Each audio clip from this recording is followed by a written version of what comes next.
বাংলাদেশের সর্বশেষ গুরুত্বপূর্ণ আপডেট সংবাদ আপনাকে স্বাগত। শুরুতেই সংবাদ শিরোনাম, পরে বিস্তারিত। শুরুতেই জানিয়ে দিব, চিকিৎসকদের কমপ্লিট শাটডাউন কর্মসূচি স্থগিত। হামলাকারীদের 24 ঘন্টার মধ্যে গ্রেপ্তারের আশ্বাসে কমপ্লিট শাটডাউন কর্মসূচি স্থগিত করেছেন চিকিৎসকেরা। এখন থেকে আবার পুরোদমে চিকিৎসা সেবা চালু হয়েছে।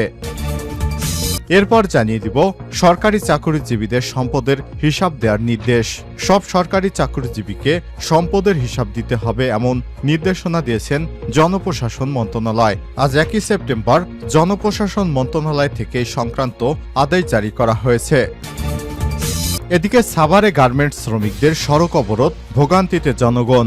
সাভারের আশুলিয়া বাইপাল এলাকায় গিল্ডার নামে কানাডিয়ান মালিকানাধীন একটি তৈরি পোশাক কারখানার শ্রমিকেরা খাবারের মান উন্নয়ন, শুক্রবার ছুটি এবং চিকিৎসা সেবা প্রদান সহ 10 দফা দাবি আদায়ের লক্ষ্যে সড়ক অবরোধ করে আন্দোলন করেন। এদিকে মাসুদ বিন মোমেনের চুক্তিভিত্তিক নিয়োগ বাতিল। পররাষ্ট্র সচিব মাসুদ বিন মোমেনের চুক্তিভিত্তিক নিয়োগ বাতিল করেছে অন্তর্বর্তীকালীন সরকার। আর সন্ধ্যায় পররাষ্ট্র বিষয়ক উপদেষ্টা মোহাম্মদ তৌহিদ হোসেন সংবাদ মাধ্যমকে এই সব তথ্য নিশ্চিত করেছেন। এদিকে জাতিসংঘের অধিবেশনে যোগ দিতে নিউ ইয়র্ক যাচ্ছেন ডক্টর মোহাম্মদ ইউনুস। অন্তর্বর্তীকালীন সরকারের প্রধান উপদেষ্টা প্রফেসর ডক্টর মোহাম্মদ ইউনুস জাতিসংঘের সাধারণ অধিবেশনে যোগ দিতে সংক্ষিপ্ত সফরে নিউ ইয়র্ক যাচ্ছেন। আজ রোববার 1 সেপ্টেম্বর পররাষ্ট্র উপদেষ্টা মোহাম্মদ তৌহিদ হোসেন সাংবাদিকদের এসব তথ্য নিশ্চিত করেছেন। জাতিসংঘের সাধারণ অধিবেশনে প্রধান উপদেষ্টা যাচ্ছেন কিনা এমন প্রশ্নের জবাবে পররাষ্ট্র উপদেষ্টা মোহাম্মদ তৌহিদ হোসেন বলেছেন, প্রধান উপদেষ্টা জাতিসংঘের সাধারণ অধিবেশনে যোগ দিতে যাচ্ছেন, সেটার সিদ্ধান্ত হয়েছে। এখন আমি ওনার সঙ্গে কথা বলতে যাচ্ছি, তবে তিনি খুব সংক্ষিপ্ত সফরে ঢাকা ত্যাগ করবেন।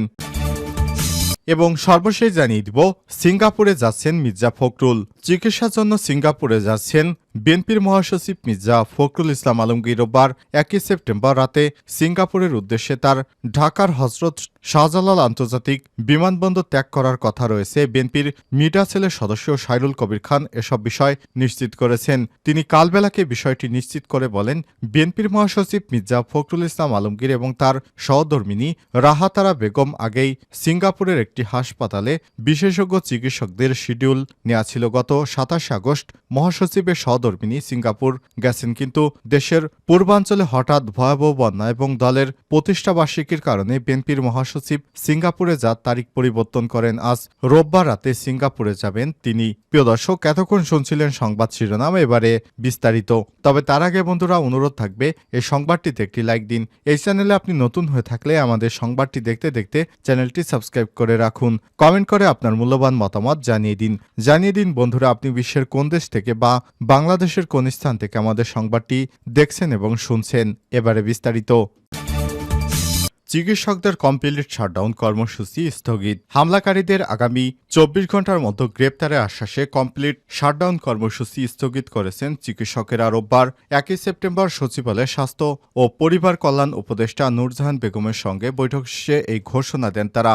এদিকে হামলার ঘটনায় ঢাকা মেডিকেল কলেজ হাসপাতাল, ঢামেক হাসপাতালের চিকিৎসকদের নিরাপত্তায় 2 প্লাটুন বিজিবি মোতায়েন করা হয়েছে। এর আগে দুপুরে সচিবালয়ে এক সংবাদ সম্মেলনে স্বাস্থ্য উপদেষ্টা নূরজাহান বেগম হামলার সঙ্গে জড়িতদের আইনের আওতায় আনার অঙ্গীকার করে চিকিৎসকদের দেয়া কমপ্লিট শাটডাউন কর্মসূচি তুলে নেওয়ার আহ্বান জানান। পরে 3:45টার দিকে ঢাকা মেডিকেল কলেজ হাসপাতালে যান স্বাস্থ্য উপদেষ্টা নূরজাহান বেগম। তিনি পরিচালকদের কক্ষে চিকিৎসক এবং কর্মকর্তাদের সঙ্গে বৈঠকে বসেন।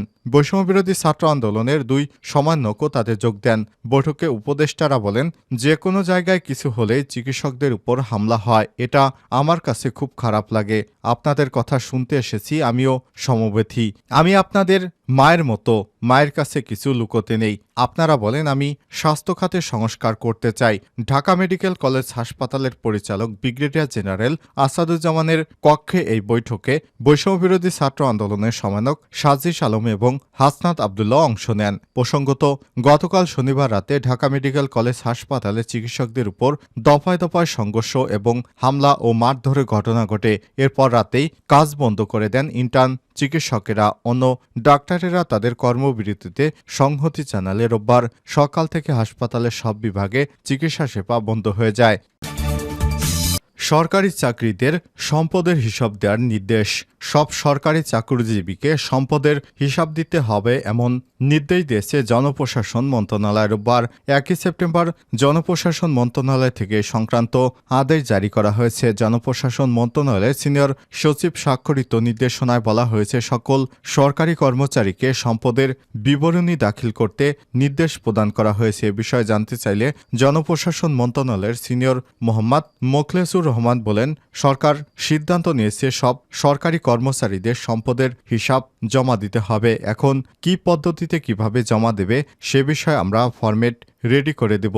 5 বছর পর পর সরকারি কর্মচারীরা নিজ নিজ সম্পদ বিবরণী নিয়ন্ত্রণকারী কর্তৃপক্ষের কাছে জমা দেওয়ার কথা রয়েছে। তবে চাকরির সেই আচরণবিধি আদতে মানছে না তেমন কেউ। সম্পদের হিসাব দিতে সরকারি চাকরিজীবীদের তেমন আগ্রহ নেই।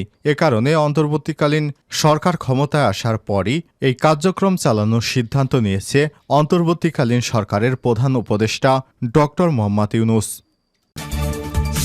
সাভারে গার্মেন্টস শ্রমিকদের সড়ক অবরোধ, ভোগান্তিতে জনগণ। সাভারের আশুলিয়া বাইপাল এলাকায় গ্লিন্ডার নামে কানাডিয়ান মালিকানাধীন একটি তৈরি পোশাক কারখানায় শ্রমিকেরা খাবারের মান উন্নয়ন, শুক্রবার ছুটি এবং চিকিৎসা সেবা প্রদান সহ 10 দফা দাবি আদায়ের লক্ষ্যে সড়ক অবরোধ করে আন্দোলন করেন। রোববার 1 সেপ্টেম্বর সকাল থেকে বিক্ষুব্ধ শ্রমিকেরা কারখানাটির সামনে সড়ক অবরোধ করে বিক্ষোভ করতে থাকেন। পরে আনুমানিক বেলা 11টার দিকে কারখানা কর্তৃপক্ষ অনির্দিষ্টকালের জন্য কারখানা বন্ধ ঘোষণা করে দেয়। বিক্ষুব্ধ শ্রমিকদের সড়ক অবরোধের ফলে এ সময় নবীনগর চন্দ্রা মহাসড়কে দীর্ঘ যানজটের সৃষ্টি হয়। এতে ভোগান্তিতে পড়ে সড়কে চলাচলরত যাত্রীরা। স্কুল ফেরত শিক্ষার্থী, রোগী এবং বয়স্ক মানুষদের ভোগান্তি পৌঁছেছিল চরমে। সড়কে শৃঙ্খলা ফেরাতে হিমশিম খেতে দেখা যায় ট্রাফিক পুলিশ সদস্যদের। নাম প্রকাশে অনিচ্ছুক একাধিক বিক্ষুব্ধ শ্রমিকেরা জানান, আমাদের কারখানার বেতন কাঠামো নিয়ে আমাদের কোনো অভিযোগ নেই, মালিকের বিরুদ্ধে কোনো অভিযোগ নেই, কিন্তু বর্তমানে অ্যাডমিন জিএম আলমের স্বেচ্ছাচারিতায় আমাদের খাবারের মান একেবারেই নিম্ন পর্যায়ে নিয়ে গেছে। এছাড়া আমাদের বার্ষিক বনভোজন বন্ধ করে দিয়েছে তারা। পাশাপাশি শুক্রবার কারখানা বন্ধ থাকলেও আমাদের দিয়ে কাজ করানো হয়। আমরা এর প্রতিবাদ করলে স্থানীয় সাবেক এমপি সাইফুল ইসলামের লোকজন ডেকে এনে আমাদের বিভিন্নভাবে হুমকি প্রদান করা হতো। পরে সেনাবাহিনীর সদস্যদের মধ্যস্থতায় কারখানাটির মালিকপক্ষ দাবি মেনে নেওয়ার আশ্বাস দিলে আন্দোলনরত শ্রমিকেরা সড়ক ছেড়ে দেয়। এ ব্যাপারে কারখানা কর্তৃপক্ষের সঙ্গে একাধিকবার যোগাযোগের চেষ্টা করলে কাউকে পাওয়া যায়নি। মাসুদ বিন মোমেনের চুক্তিভিত্তিক নিয়োগ বাতিল করা হয়েছে। পররাষ্ট্র সচিব মাসুদ বিন মোমেনের চুক্তিভিত্তিক নিয়োগ বাতিল করেছে অন্তর্বর্তীকালীন সরকারের প্রধান উপদেষ্টা ডক্টর মোহাম্মদ ইউনূস। রোববার 1 সেপ্টেম্বর সন্ধ্যায় পররাষ্ট্র বিষয়ক উপদেষ্টা মোহাম্মদ তৌহিদ হোসেন সংবাদ মাধ্যমকে সব তথ্য নিশ্চিত করেছেন।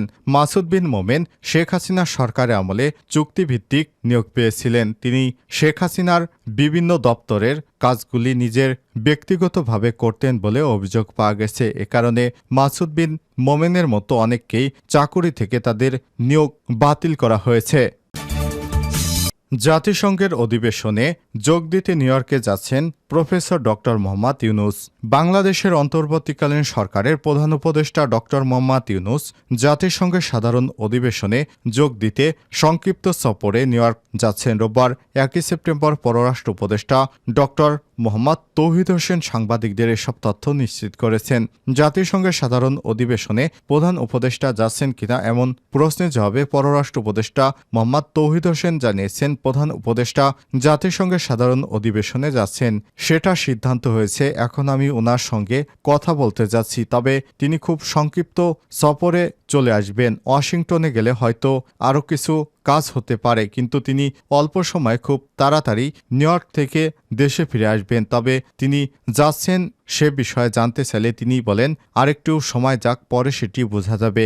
সেখানে কারো সঙ্গে বৈঠক হবে কিনা এ বিষয়ে জানতে চাইলে তিনি বলেন, এটা তো গেলেই হবে, কিছু কিছু কথাবার্তা হচ্ছে, কিছু কিছু বৈঠক হবে, এটুকু বলতে পারি, তবে নির্দিষ্ট করে বলতে পারি না সব ক্ষেত্রে সব হেড অব স্টেট যান এমন তো নয়। নিউ ইয়র্কের যে ফরম্যাট সেভাবে হবে, ওয়াশিংটনে তো তিনি যাবেন না। ছাত্র জনতার অভ্যুত্থানের মুখে শেখ হাসিনা সরকারের পতনের পর গত 8ই আগস্ট অন্তর্বর্তীকালীন সরকারের প্রধান উপদেষ্টা হিসেবে শপথ নেন নোবেল বিজয়ী অর্থনীতিবিদ ডক্টর মোহাম্মদ ইউনূস। প্রধান উপদেষ্টার দায়িত্ব নেওয়ার পর এটি হচ্ছে তার প্রথম বিদেশ সফর।